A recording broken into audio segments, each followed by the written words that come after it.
जय मसीह। Faith talk series episode 23 में आपका स्वागत है। आज हम देखेंगे रिश्तों के बारे में, रिलेशनशिप। वो हम एक दो एपिसोड में हम देखेंगे। इफिसियों अध्याय 5 का 21 से लेकर 24 तक आज हम अध्ययन करेंगे। आइए हम शुरू करते हैं।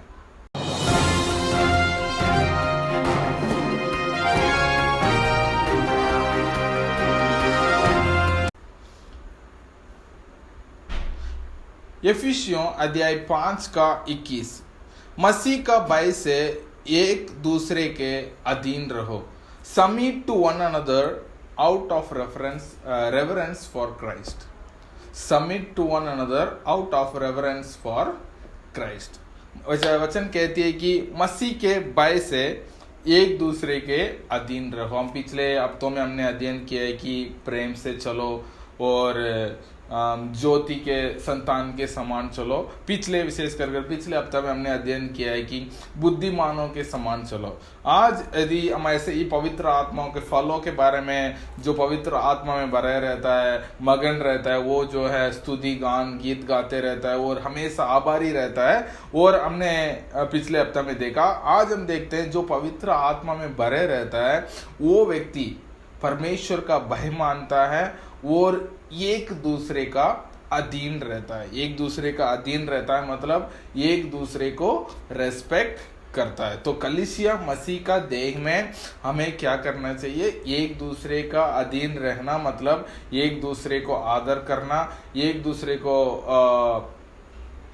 रेस्पेक्ट करना। ये जो है कलीसिया मसीह का देह का एक कैरेक्टर होना जरूरी है। तो उसके बाद इस रिश्ते को पौलुस जो है आगे लेके जाते हैं और इफिसियों 5 का 22 में लिखा गया है कि है पत्नियों, अपने अपने पति के ऐसे अधीन रहो जैसे प्रभु के।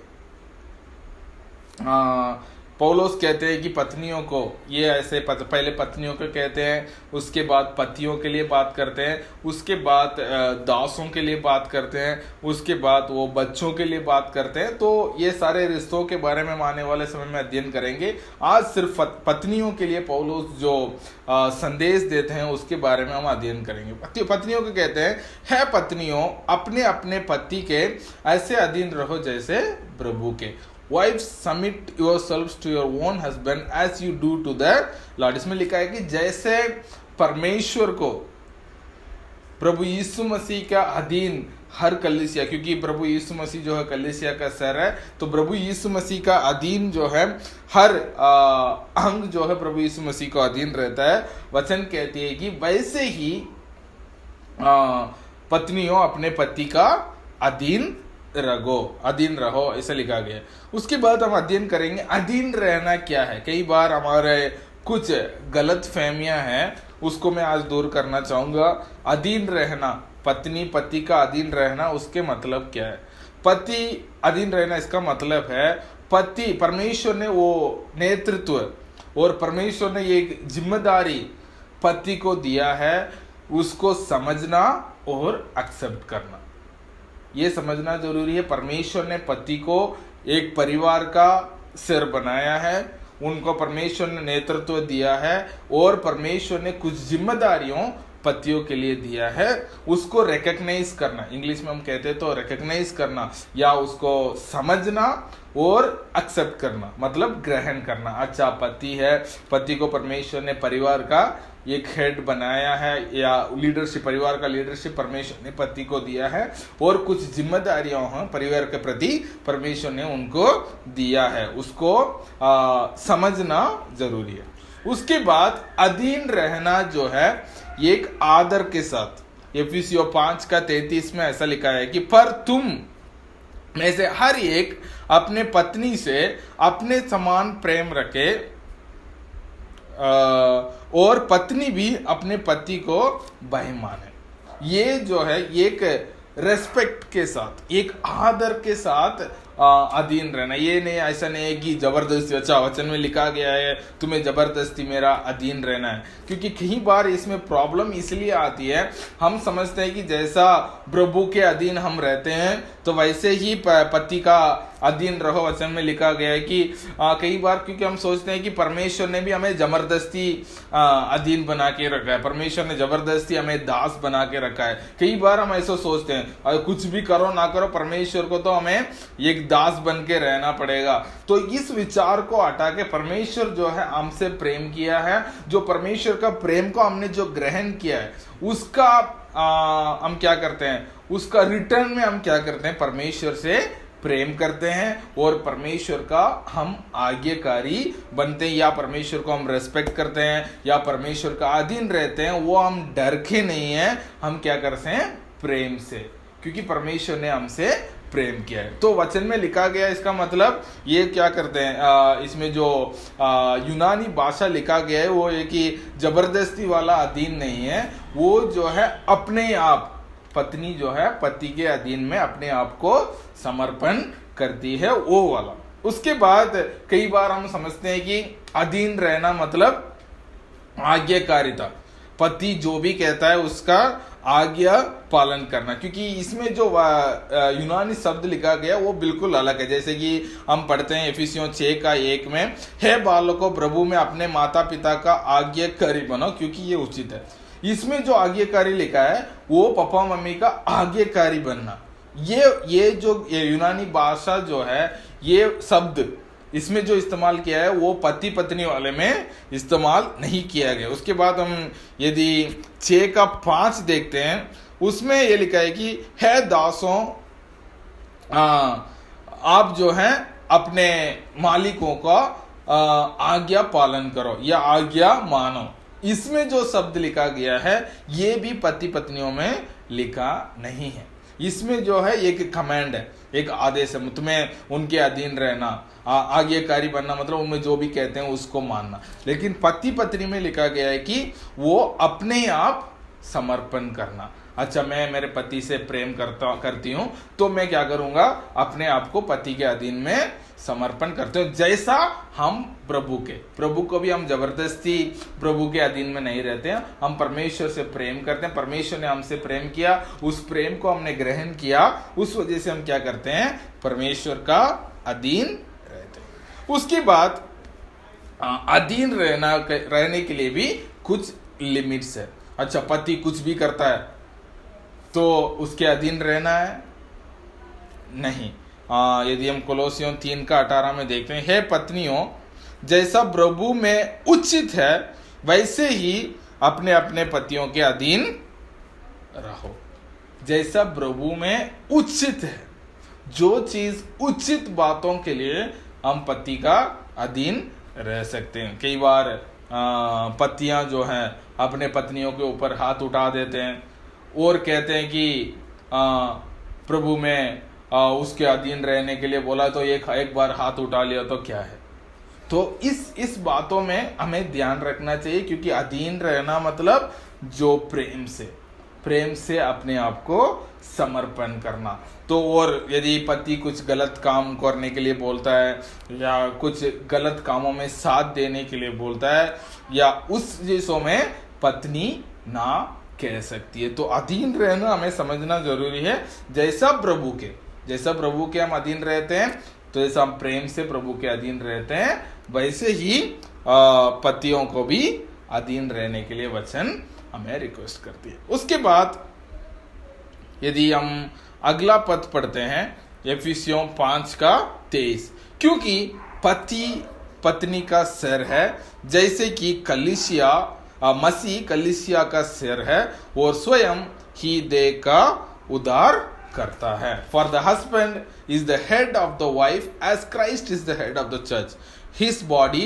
of which he is the savior।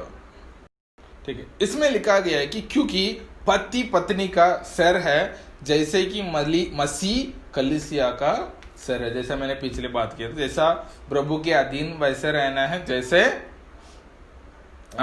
हम प्रभु के अधीन इसलिए रहते हैं, प्रभु से प्रेम करते हैं। तो इसमें लिखा है कि मसीह जो है कलीसिया का सर है, वैसे ही पति जो है एक पत्नी का सर है। तो ये चीजों को हमें उसी रीति से, जैसा मैंने पिछले बार समझाया था, वैसे ही हमें समझना जरूरी है। जैसा कलीसिया का सर मसीह है, तो हम क्या करते हैं, मसीह का आज्ञा पालन करते हैं। मसीह जैसा हमें अगुवाई करते हैं वैसे हमें अगुवाई में चलते हैं। वैसे ही पत्नी भी पति का अधीन रहना, पति का अगुवाई में चलना जरूरी है, क्योंकि वो नेतृत्व, जो लीडरशिप, परिवार का लीडरशिप जो है परमेश्वर ने पतियों को दिया है। इसलिए उसके अनुसार उनके उस नेतृत्व में चलना जरूरी है। यदि हम 5:24 हम देखते हैं, पर जैसा कलीसिया मसीह के अधीन है वैसे ही पत्नियों भी हर बात में अपने अपने पति का अधीन रहो। जैसा कलीसिया, क्योंकि पत्नी को पौलुस जो है कलीसिया के साथ कंपेयर कर रहे हैं। वो कहते हैं कि जैसा कलीसिया मसीह का अधीन है वैसे ही पत्नियों भी हर बात में अपने अपने पति के अधीन रहें। जैसा कलीसिया, पूरे कलीसिया, हम सब मसीह के अधीन है।